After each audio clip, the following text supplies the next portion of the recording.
I think redistribution of resources is extremely important, but we should not exaggerate the number of countries that are actually doing this.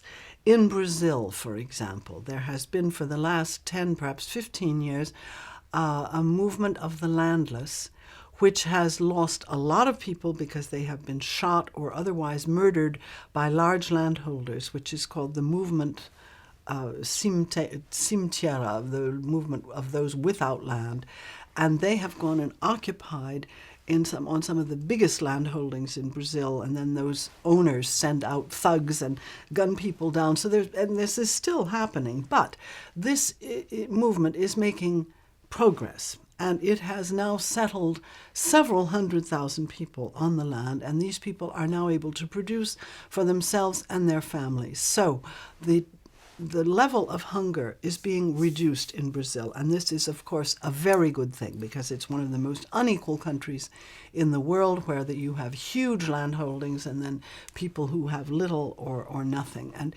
so this landless movement is an excellent thing, and it's working in Brazil. You also have a Brazilian program where Lula's government is sending money to certain families whose kids were employed. And they say, okay, if your kid is in school, 30 days with only 2 days absence a month, maximum, you will get X every month, which is equivalent to what the kid was getting in wages. And they will do this for up to 3 children per family.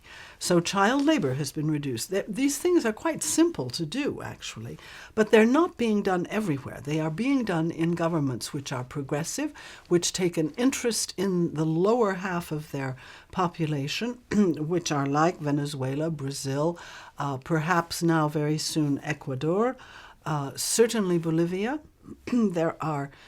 There's progress, and I think we should applaud that. But it isn't happening everywhere. Unfortunately, many small farmers are still being thrown off their land in many countries, including European countries, and we have not adopted the right policies in order to make sure that people can continue to supply their own needs. On the contrary, we are pushing more and more people out of the system. You know, it used to be we said have and have-nots. Now I say ins and outs, because with globalization, you have people who are just not in the system anymore. And the best thing they could do would be to die, literally, because the system is saying you're useful, you're not. And this, to me, is intolerable. But that is what happens with neoliberal globalization.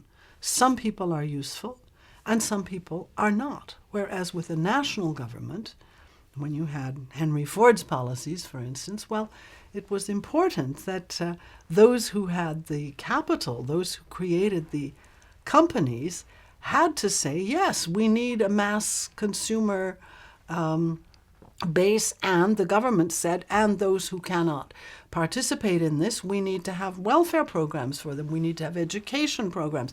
We need to try to keep their kids in school. That's what Brazil is now doing. We got to keep these kids in school, not let them go off as child labor right away. We've got to subsidize. We've got to increase the number of families that can get access to land, etc. But you've got to be already a progressive government to do that. And the number of progressive governments you can count on the fingers of probably one hand, maximum 2.